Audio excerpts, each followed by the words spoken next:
Hello, everyone. Greetings from Tanzania.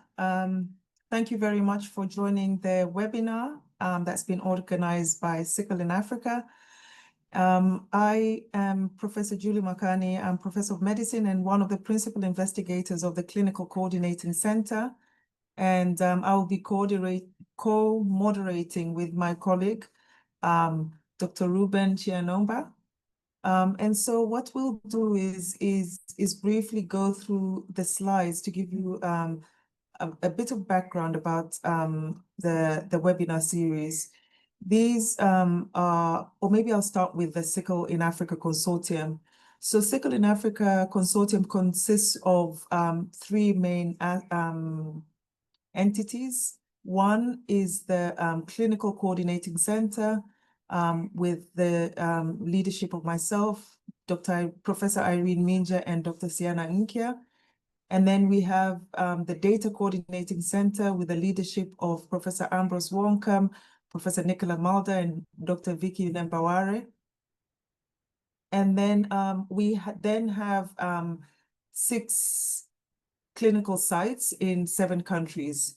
So for the clinical sites, we have Ghana, led by Professor Fred Salfo, Professor Solomon Ofori Akwa, Tanzania, Professor Emmanuel Balandia, Uganda, Professor Sarah Chiguli, Mali, Professor Aljuma Gindo, Nigeria, Professor Biageli Nodu, and then Zimbabwe and Zambia work as one site with the PI, Dr. Patience Puona from Zimbabwe, and Dr. Gwendolyn Kandawasika from Zimbabwe, with Dr. Catherine Chunda Lioga from as a co-PI. We also have 2 co-chairs, Professor Leon Shilolo and Professor Fumi Olopade, and this is a consortium that's funded by the National Institutes of Health, NHLBI, and I would like to acknowledge the presence of one of our program officers, Dr. Ilana Goldberg, in the audience. Welcome, Dr. Ilana. So the talk today will really be about the registry, which is one of the activities that we have been undertaking for the past 8 years. And these are registries that have been established in the countries, so at country level, and these are publications from Nigeria, Ghana, Tanzania, and Uganda, and the publications from Mali and Zimbabwe and Zambia are in progress. And we will hear from Mr. Wilson, who will be able to share in more detail with regards to the work that we are doing.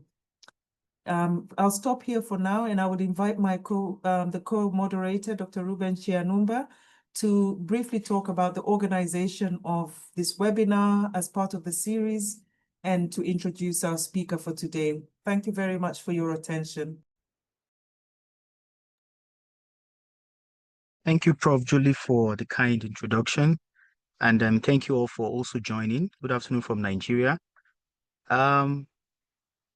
Yeah, so I'm trying to see if Wilson is on the call. Yes, he is. I will just quickly introduce Wilson to go ahead and make his presentation. This will be a series of webinar series on data science and other activities in SickleInAfrica. So Wilson, please, you have the floor. You can share your slides and start your presentation. Thank you.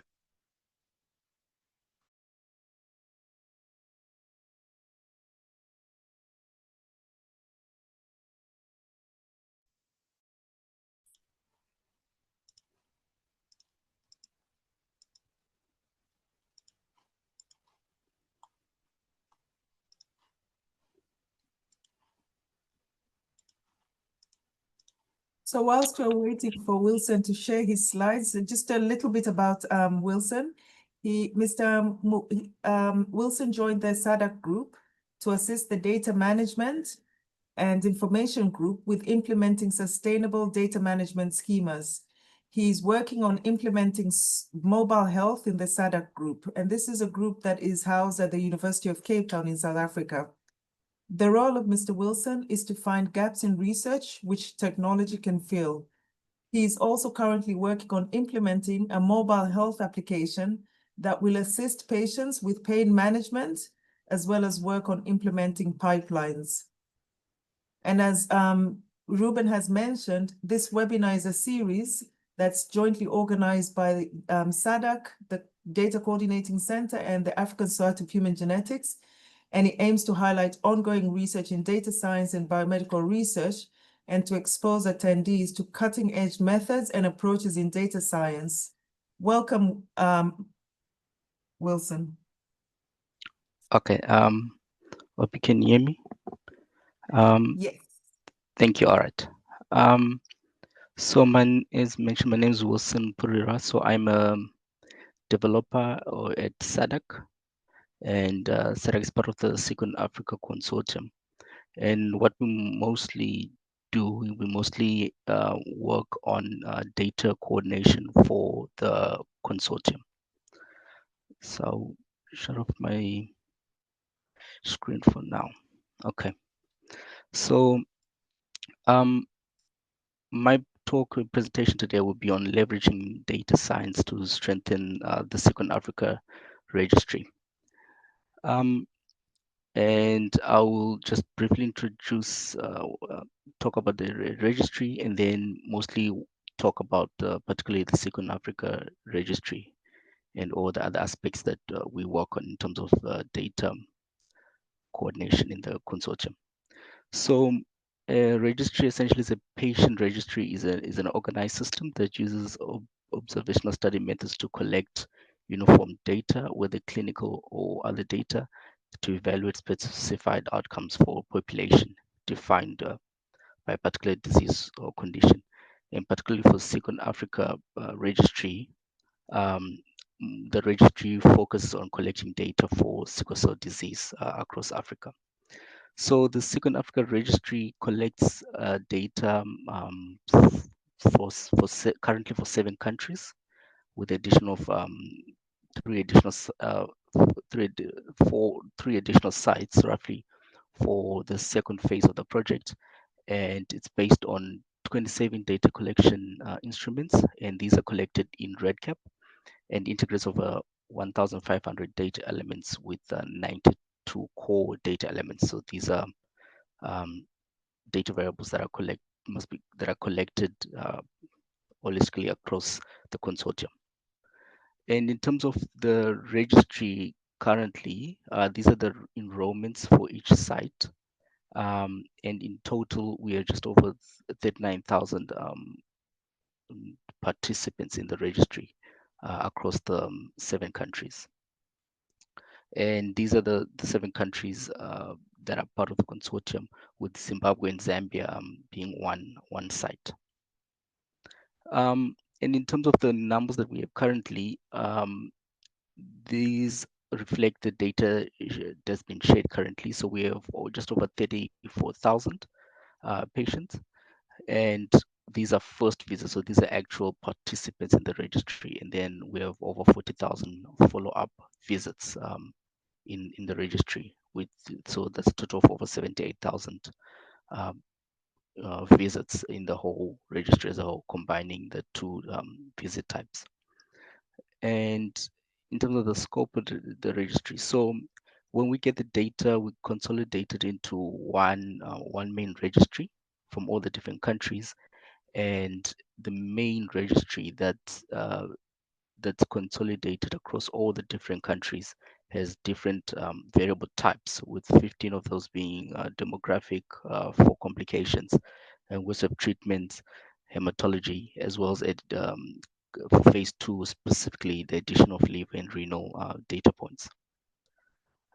So these are the data points that are collected across the whole consortium as a whole between all the different sites. And in terms of the flow of data, so what happens at the consortium? So data is collected at each of the sites, Nigeria, Tanzania, and the 7 sites that I mentioned. And this data is collected from hospitals, so the patients, and it's collected through REDCap, so which is a mobile application that allows us to collect data from all the patients, and then that data is hosted at the site database. So there is also internal data checks that occurs in the sense of using red caps in the form of data validations that ensures that only specific variables are entered. If it's a date, and then a date variable must specifically be a date variable. If it's a number, it must be specifically a number. So then that data is hosted at each individual consortium site. And once the data sharing agreements have been signed and agreed upon, then the data is sent to us, the data coordinating center. So we receive multiple data sets from all the different consortium sites. And then once we have the data, we harmonize the data to form the main consortium registry. And once we harmonize the data, we then clean it or integrate it to make sure all the variables are the same. And after that, we clean the data to make sure it's of good quality. And then these cleaning process is iterative in the sense that we have meetings with the sites to fix any of the data challenges from each of the sites. And once we have the clean main consortium registry, and then that's then used or presented on the dashboard platform that we host on the SickleInAfrica website. And then once that's done, then the data is essentially presented at consortium meetings, and as well as used for data reporting in the form of our publications and manuscripts. So once we receive the data, in terms of us, what we do here at the Data Coordinating Center is we first harmonize the data, since it comes in many different formats. So we receive currently, as mentioned, 7 sites. So we receive about 7 different data sets. And we have to first harmonize this into one main registry. So one of the challenges that we have currently with is in terms of harmonizing that data. So the data comes in sometimes in different languages, and sometimes obviously in different variables are shared between the sites, and these are quite a lot. Sometimes you can receive over 200 data variables, and you have to harmonize this together. So one of the challenges that we have is in terms of harmonizing that data, these data sets into one. So for example, you could have so we could have data where the data elements, which referring essentially to the columns of the data, where the data namings are different. For example, in one site they could record gender as gender, and in another site record it as a question, like what is your gender. And furthermore, you could have obviously the actual data in that's being recorded be different, where you could have male and female, and in another site you could have it encoded as 1 or 2. So essentially the first step that we worked on is trying to find a more useful and efficient way in terms of harmonizing the data. So for that, we developed a automated harmonization process or script that actually then harmonizes the data automatically from different sites. And so this is mostly machine learning based in terms of the approach that we use. So we receive obviously the different site codebooks. So these site codebooks are essentially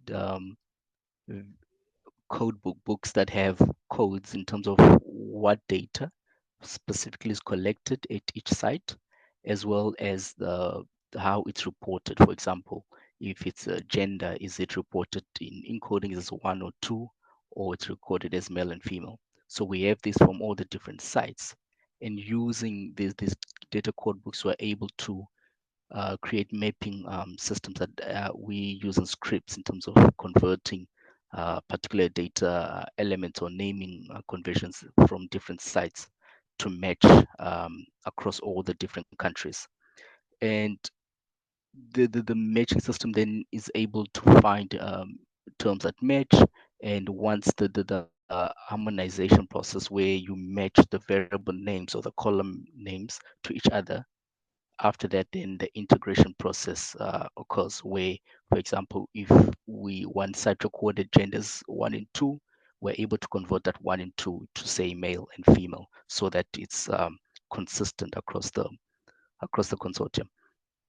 And so for this system, we currently use a harmonization script that we host on the SickleInAfrica GitHub page. And this is able to then do the whole harmonization process concurrently, and then furthermore after that it does the integration process. And we also in the process of developing a tool for this in terms of instead of using coding application in terms of having to actually code, you are able to then just use it on a web application of sorts. And this is also available in API endpoints as well as in terminal scripting as well, where you are able to use the system. So for example, it outputs score in terms of how similar particular variables are to each other. And once the mapping is done and is agreed upon and reviewed by someone who's doing the harmonization, they're then able to proceed to the integration process. So some of the variables need reviewing. So this system allows us to just fast track the harmonization process, even though it's not as always accurate. So that's why once the harmonization process is done, it needs reviewing by a reviewer that reviews that the mappings are correct, and then able to proceed to the integration process. And in terms of once we have harmonized the data, we also then look at the quality of the data. So for this, we have data certificates that we produce that actually check the quality of the registry for each site, for each of the data for each site.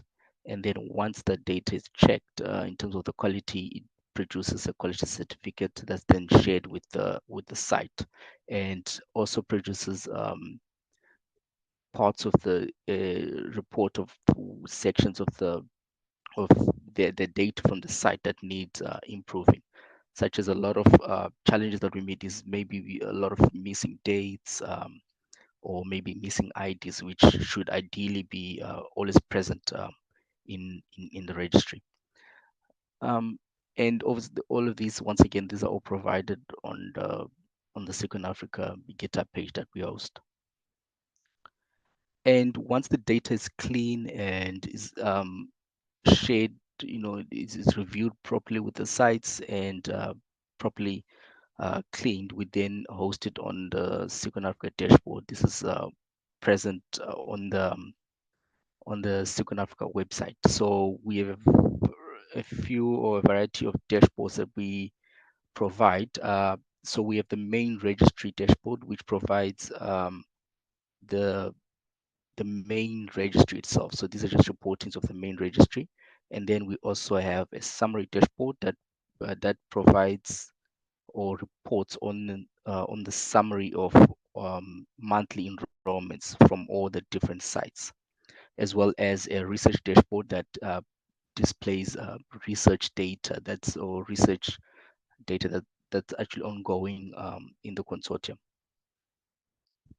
So this is a preliminary page of the registry, the main registry page. So this is the data, the main registry, then that's then presented on the dashboard in terms of all the summary reporting of the data that's actually collected in the registry. And once we have the main registry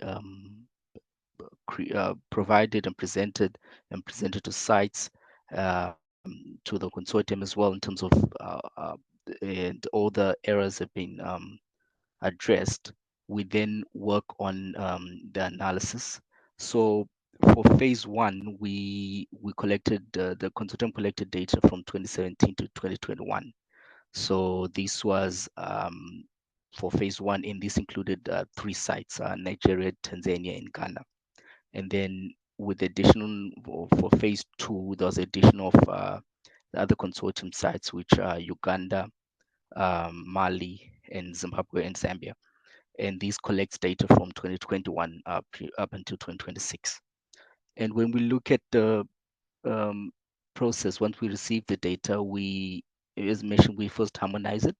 And in terms of analysis, for analyzing the data, we then look at descriptive analysis or descriptive methods of the data, and then work on imputation for missing variables, and then association tests and multivariate analysis form part of the analysis steps. So for phase 1, this is the publication that we published in hematology for the phase 1 registry. And in terms of findings from phase 1, these were some of the conclusions that we came up with from the phase 1 data. So hydroxyurea was found to correlate with age at enrollment, then age at diagnosis. This was at the consortium level. So that's indicating that the most of the participants started using hydroxyurea when they joined the study or when they enrolled into the hospital. And for Ghana, they had the lowest median age at diagnosis. So most of the patients were diagnosed at a very early age, and most of this was probably because of the newborn screening study that is ongoing in Ghana. And there were also we also found that males were significantly more likely to use hydroxyurea and have received blood transfusions. So there was a, and this was at the consortium level across all the 3 countries. So this could indicate that there's a greater burden for males, or actually just point at a disparity between the gender disparity in terms of provision for medication and so forth. And also importantly, there were some long survivor patients. These were outlier or patients with were diagnosed late and also started hydroxyurea late and survived as well. So these were patients that survived with sickle cell long enough without any medication or medical intervention. And these patients were particularly outliers, even though there wasn't any significant association to any other variable, we couldn't find possible reasons why how these patients survive for that long. In that phase 1 article, we just found a lot of patients who would survive long. And also this for phase 2 particularly, there is also a large group of older patients, particularly in the Mali registry, and this is particularly for phase 2. So Mali also is a large group of older patients in the registry. And also when we looked at hydroxyurea use in Nigeria, so it's quite varied because there's a lot more hospitals or sites that they collect data from. So they had a wide varying of hydroxyurea use, which range from 0% in some hospitals to 90%, 91% in some regions. Even though there wasn't an association with HDI here for this for this provision of hydroxyurea use, so suggesting maybe there's other reasons that could point towards this variety. So for phase 1, we had 13,000, just over 13,000 patients, and as I mentioned, it was from 3 sites: Nigeria, Ghana, and Tanzania. And for the data that we had here was mostly demographic, treatment, and complications data. And then with the additional phase 2, we have now just over 34,000 patients from 7 sites. And we obviously same in terms of with demographic treatment and complications, with the addition of lab result data, which include renal data, liver data, as well as blood data like hemoglobin counts and so forth. as well as follow-up data that's also present for phase 2. So that's over 43,000 follow-up visits. So in terms of we have started with working on the phase 2 analysis, and for particularly now, since we have the addition of hemoglobin data points, we were looking at the response of hydroxyurea or transfusion efficacy. So we're looking at comparing the hemoglobin levels and other variable between patients, and particularly these two hydroxyurea use. So we're looking at trying to find out if hydroxyurea use is effective, and this would base this by looking as well as at the hemoglobin levels, if of changes in the hemoglobin levels, as well as the follow-up data that we have on terms of the hemoglobin data as well. And we're also trying to look at transfusion or transfused patients versus non-transfused patients to explore the difference in complications or severity, such as anemia and frequency of other complications like jaundice that we have in the data, as well as also trying to look at demographic data, whether or genotype differences influence treatment, as well as looking at even geographic differences, whether they influence treatment. So this is quite common. So this is just point maybe at more at the governmental issues in terms of the provision of certain medications in certain countries of others. And for maybe either for future research or other more leaning towards more biological analysis, was that this data provides a lot of phenotype data, particularly for phase 2, since we have more lab data as well.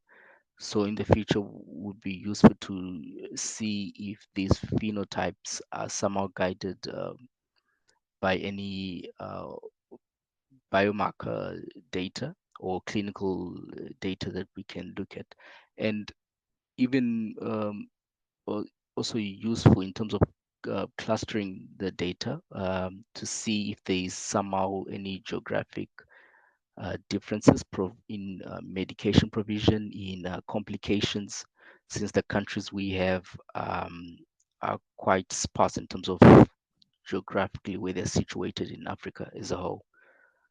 So that's the analysis approach we are working on currently for phase 2. But that's so that's all from that's it from the registry that we're currently working on. Thank you for your time. Thank you very much, Wilson. That was a great presentation, and a lot of work we've done actually in analyzing the data, putting them together, and then reminding countries of, sending in their data, making sure the data is clean, and evaluating the kind of work that is done across all sites.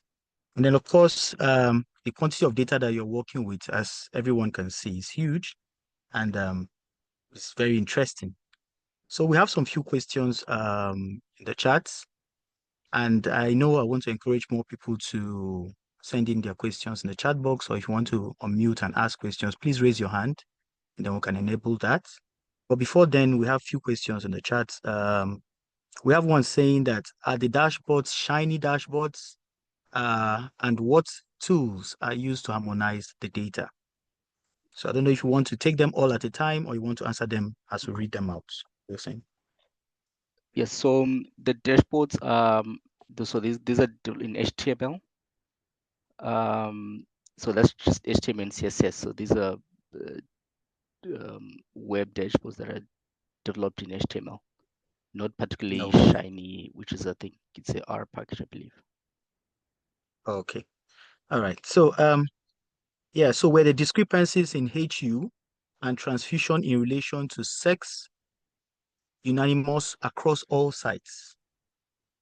Maybe you can talk about that more. If the discrepancies that your experience. You mentioned that men were more disposed to using hydroxyurea. Is the discrepancy among HU and transfusion in relation to sex unanimous across all sites? Or is it just particular to one particular site? So this was unanimous across all the sites, not one particular site. So these were found at all the sites. Interesting. Interesting. And Yeah, and then also the comment missed, saying, yeah, go ahead. so I missed the first one. So other question was what tools were used to harmonize the data? So as mentioned, that the most of the application system that for harmonization that we developed is in Python. So it's just it's a Python script that we use to harmonize that data. Okay. Okay, so we encourage more questions. If you want to unmute and speak or ask or make a comment, please raise your hand. And there's a comment by Aminu saying that the newborn screening program is a game changer and looking forward to how to strengthen the program. Yes, of course. You can see the Ghana site with about 0.25% as average age for diagnosis of sickle cell disease. And this is as a result of the amazing work that has been done over the years, in the newborn screening program to identify those that are having the challenge. So yes, newborn screening is a game changer. And yes, it helps to identify these patients early and enroll them into care. Yep. So thank you so much, Wilson. We need more questions, comments. Hello, I think I have a question on transfusion. Okay, go ahead, Mustafa. Yeah. Yes, so if I don't know whether I get the explanation clearly. You will kind of measuring the transfusion versus non-transfusion and their effect on the complications. I don't know how you went about that. Were you just looking at it from a snapshot, or you are looking at those that have quantitatively how many transfusion do they have? I just want to maybe you can provide more explanation on that.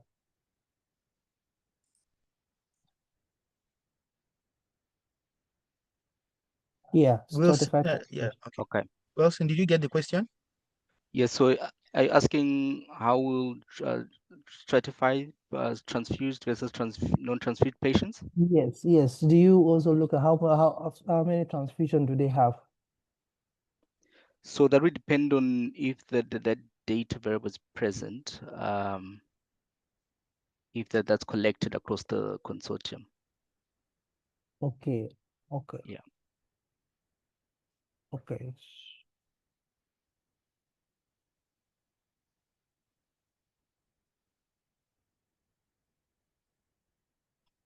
All right, I think that's fine. So we still just so we just still working on this. So these are not finalized Oh, analysis. okay. Yeah, Yes. because I'm trying to get my head around it. How do you connect that? Because the number of transfusion could be important. So if you Yes. stratifying Yes. them, I True. stratifying them by the number of transfusion, or you stratifying them whether they have transfusion or not. Yes. So some of those data is provided from some of the sites. So we'll need Oh, to look at if they're present at all the sites okay, to okay, work on it. Yeah. okay. Okay, thank you so much. We have a comment. Yeah, we have a question. Said, Wilson, can you please highlight how the DCC manages collaborative analysis with data analysts from other sites, approach and the tools used? Pardon, the DC managers collaborate. Oh, okay. So in terms of collaboration, in terms of the analysis, so the way we do the process in terms of the analysis steps. So we do the analysis along with data managers from each site, and then once we do the analysis, these scripts are also provided on GitHub for all the site members to use them as well. And we also have database meetings with the consortium members monthly, where we present the work that's been ongoing. And so this is also done in collaboration with data managers from each site, who are also able to run the scripts. And also, so each step in terms of the analysis approach is presented at the consortium level. And then this is if there's any questions, or in terms of approach, the specific approach that would be applicable in terms of analyzing the data, these are then taken into account when we do the analysis. So essentially, we start off with the data analysis plan first when we start with the manuscript, with the analysis, and this is presented and shared with the sites for feedback. And once that's approved, we start with the data analysis approach. Once again, every step is presented at consortium meetings, specifically the database meeting, where the other site members are present to give feedback. Okay, so yeah, so from what I got, yes. And then you still talk about the approach and tools. You started by saying that you get a plan, you share with the countries, and then you make input and send. What tools can you share that you use? Just to further digest that question. Yes, so for the tools used, we create the application scripts in Python and R, and these are provided on GitHub. And we also then have meetings with the site data managers that also they're able to also download the scripts and run them. And I think recently we also had a database workshop, or a data workshop, where we actually went over the data analysis approach, went over all the scripts, and site members encouraged to join and give feedback, also run the scripts themselves. And there's tools such as, I think, Nextcloud, which we use for data sharing, where sites members upload their data for sharing data. And there's also other tools that we use in terms of running scripts for site members, that they're able to run the scripts that we provide. Okay, thank you. That's deep enough. So there's another question. Mustafa, I see your hand, but we want to take some from the chat before we come back to you. So how has the use of data science improved data quality and completeness in the SickleInAfrica registry so far? How has the use of data science improved data quality? So before you answer, Wilson, I would like to make a comment here. I want to say that, yes, SickleInAfrica has really, through the data science activities, I mean, apart from the trainings that is provided, I am a beneficiary from some of the activities that has been done in SickleInAfrica. And I can say confidently that part of the training, or all the training that has been provided, has helped us in Nigeria particularly to improve our data quality. It has helped us to make sure that our data is complete. Currently, we are trying to migrate our data to the hub at SADaCC for phase 2 analysis. And we have noticed that some sites have, sent in data that are quite incomplete. Perhaps the patient may or may not provide those information. But as a site, you are supposed to tell us if these informations were not available. You should put it up and say, okay, this information wasn't collected or it's not available. So to help data completeness. So the training activities in SickleInAfrica has helped us particularly to improve that. So go ahead, Wilson, to respond. Yes, so for data science, so we host a lot of workshops on where we actually present different scripts for data quality checks that we use, and we also train in terms of use of REDCap for the sites, use of R for the site members, and this is improved in terms of the completeness of data. So particularly what's important is even the validation systems that are part of REDCap that actually ensure that the data is it's accurate in terms of, particularly if you were to enter a date, that that variable is actually a date or a number or a string. And this has allowed this has allowed site members to actually include this in their REDCap systems, and this has improved the completeness of the data that's actually shared from phase 1 to phase 2 because of actually the use of systems like REDCap and other scripts that we provide. So I think hosting the data quality workshops and other workshops that we host as part of in the consortium actually help a lot. Yeah, go ahead. Okay, I agree with you. Yes, go ahead. and then there's a question is that which the, oh, okay, so it's just the answer. Okay, cool. How does the consortium ensure community ownership for informed decision making? I'm not sure if I understand your question correctly. Are you referring to patients? So I think that the question is geared towards how the outcome of the analysis is, radiates back to the community, and then how they own the information that is generated from this database. Yeah. Okay. So to inform decision making within that community, I think that's where he's going. But we still have one more question above. So maybe when you finish responding to this, we'll take that one. Then Mustafa will now ask his question. Yeah.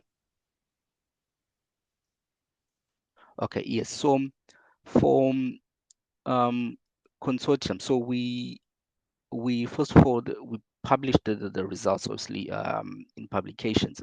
And once that's done, we, as part of the consortium, we also work with sickle cell disease patients.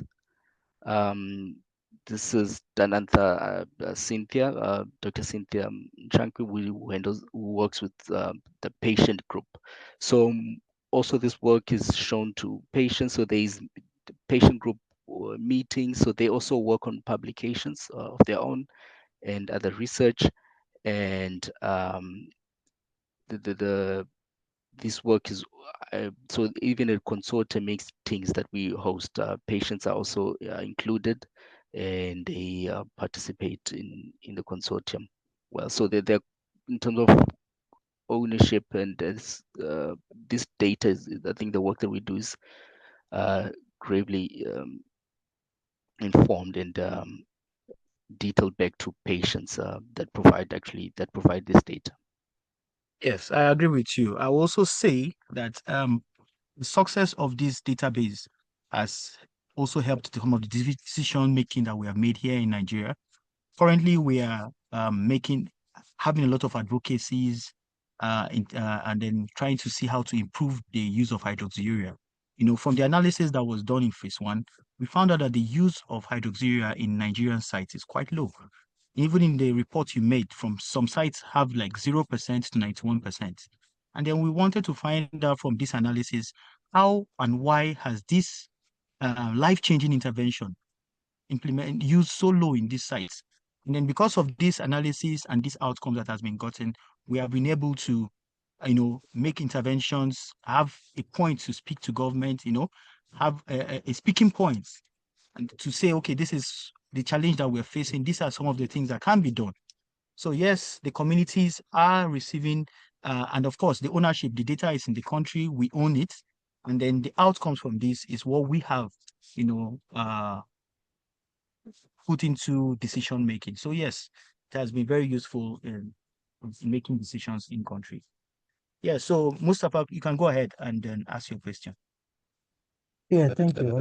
That's I'm really enjoying the whole question and answer session. Yeah, I think also what I'm also doing currently is analyzing the data for sickle cell population in the Gambia.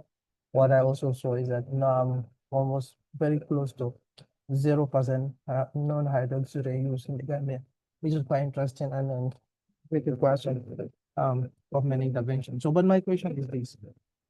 I just listened to a presentation, but I didn't see any. I know you talked about non-surviving patients, what about long-term survivors? Example, those that have survived beyond 30 years or 40 years. Was there any, what did you kind of factor into the analysis? Sorry? Long-term survivors, those that have survived beyond 30 years or 40 years in different populations and that are registered, that are part of the consortium. I don't know whether you factor them into the analysis when you were doing the analysis. Yes, so the long-term survivors, most of them were above 60. This is for phase 1. So these were patients that we started maybe hydroxyurea use in their 30s or late 40s. And so most of the patients were above 40 years of age. But for phase 2, when we look at for phase 2, the data is particularly for Mali. They have some patients above 80, a few patients that are actually above 8 years of age. Wow, that's interesting. They live with sickle cell up to 80 years. Yeah, that's interesting. So the data, if someone wants to access the data that is in the in the SADaCC, for example, you just want to do some bit of comparison to your current population, what's the data access policy? I think maybe Prof. Julie, could you comment? Yes, absolutely. So thank you very much for that question. So the answer to that is that we have a data access working group that is chaired by two and co-chaired by two of the co-PIs. So if there is a need, just email the DCC, and then it comes to the working group, and then this then comes to the data coordinating center. Just to comment is that the data that are being looked after by DCC is managing the data, but the data still belong to the countries, and as has been spoken about before, to the communities of the people with sickle cell, but also the other communities, which are healthcare providers, scientists, and the many people who are involved in generating these data. So the process for accessing the data is not a straightforward one, but there is a process for that. The other comment I wanted to make that is the one about the question about community. The answer was specifically about the patient community, but I just wanted to emphasize that these data of close to 40,000 patients have been generated by a bigger community of as I mentioned before, both healthcare providers, scientists, policymakers, and the patient community themselves. And so in terms of being able to make sure that everybody is engaged and is aware, we have those discussions at different levels. And you've heard from Nigeria on how they use that data. The final comment I wanted to make is that the registry has been generated as a resource, and it's a resource that's being used not just for research, whether it's comparative studies or answering questions about long-term survival, but it's also a platform for conducting clinical research. And SickleInAfrica as a consortium is conducting 2 research studies, one implementation science research on newborn screening led by Professor Obi Nodu, and another one on malaria chemoprophylaxis led by Professor Aljuma Gindo and Dr. Rita Mutagonda. So this is an example of the registry as a resource, and then the consortium uses the registry to enroll patients into research. The final comment is how that the registry is used for health, and this is used to inform health planners at hospital level, but also at country level, for them to know the number of patients, the demographic of these patients, so that this information can inform, using real world data, can inform decision-making when it comes to improving health, because it's easier for people to say, we have 10,000 patients in Nigeria scattered across these countries, and therefore, how do we get them hydroxyurea? How much? Yeah. So it helps with health planning, which ultimately helps with the health of the patients, which is a priority for SickleInAfrica. Thank you very much for those questions. Thank you very much, Prof. Oh, Julie, for thank you that very much. That clarification. was Yeah. So, Wilson, can you just quickly attend to this last one? The Abdul Jabbar from Mali is saying that the data which was included are transmission history within 3 months. So, can you please respond to that? In Mali data, so which data is included here? We are supposed.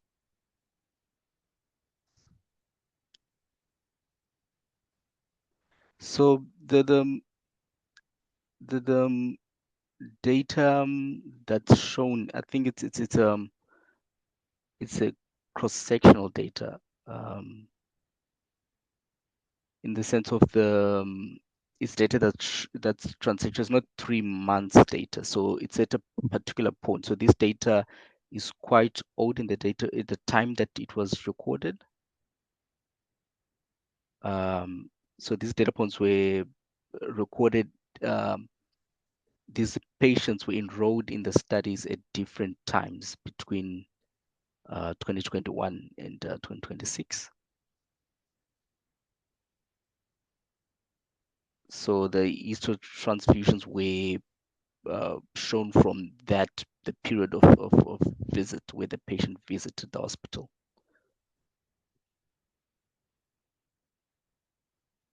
I'm not sure if that answers your That's question. correct. Yes, it does. Abdul Malik, I see your hand. Do you have No, I don't have a question specifically, but I think he's commenting on what I commented, right? Oh, is that Mali? Is it? So I commented. Yes. Yeah, so I commented on that because somebody was asking you a question, and I thought that, oh, probably I should help you with that question. I think that person was saying cross-sectional or something, and then I clarified that information. It's not a question, so Okay. Perfect. yes. Okay, perfect. Thanks. All right, so I will encourage us to please use the feedback form. Please kindly fill it up so we can get feedback for this webinar to help us improve. We'll see if you have any. Yes, go ahead. Yes, so I also wanted to mention with others, we're working as well on, we're also looking at imputation of data. So this is work that's being done mostly by Martha, who's part of our team at SADaCC. So these are, we're looking at imputation methods for imputing the data. So a lot of missing data points are found in the registry. And we're looking at possible or effective methods in terms of imputing the registry as a whole.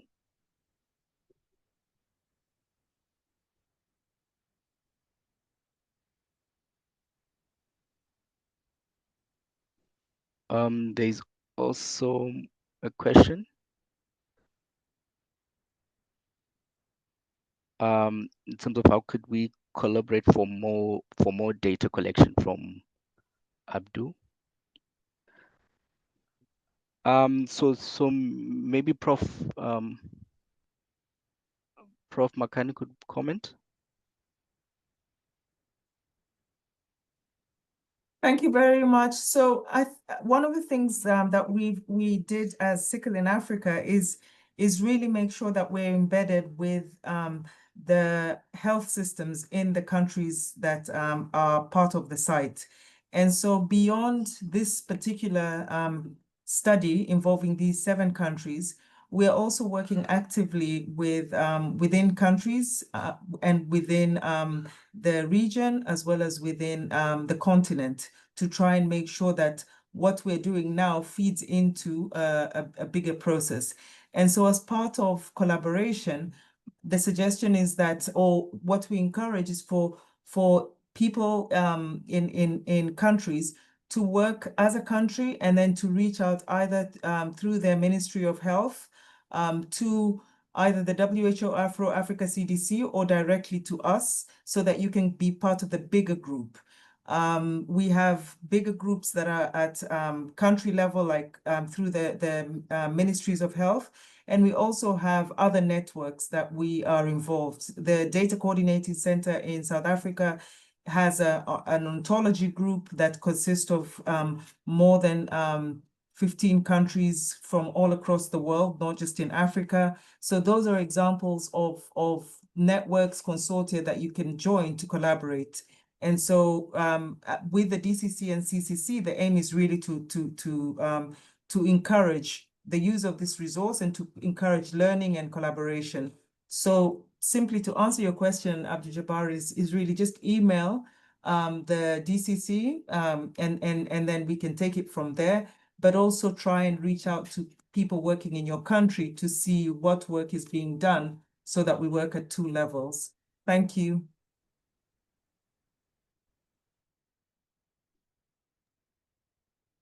Thank you so much, Prof.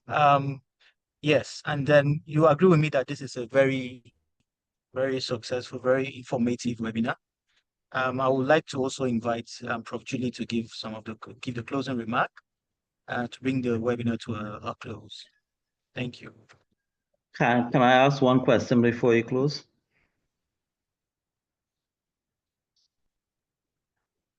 Yes, please go ahead. Go ahead. Yeah. So I am speaking to you from the Caribbean, Trinidad and Tobago specifically. I'm a client living with sickle cell SC. So the hydroxyurea is what I'm hearing being studied here this morning. It's one of the condition modifiers. My question is, are there other condition modifiers being used in your studies, like for example in dairy, and if yes, are they being studied as well? Thank you. Thank you very much for your question. So what we've presented today as part of this webinar is the registry. Now, beyond the registry, there are clinical studies, including clinical trials, as well as basic science and implementation science studies. And those are separate from the registry. So we can have a discussion. And I'll ask somebody from DCC to put in the email for people to reach out to DCC and the consortium to get responses. But certainly there is interest in looking at other disease modifiers other than hydroxyurea. And thank you very much for joining from the Caribbean. I think I'm aware that we're at the hour. Thank you very much. We're at the hour, and I just wanted to thank very much the organizers, the Sickle Cell Disease Data Coordinating Center, SADaCC in South Africa, the African Society of Human Genetics, and the CickleInAfrica Consortium. And on behalf of all the people working in this area, we really would like to express our sincere gratitude to our speaker, Mr. Wilson, for his fantastic talk and responding to the questions, and to you, the participants. We look forward to the next webinar. Please stay in touch with and look at our website. And thank you all for attending today's webinar. Stay well and take care. Thank you.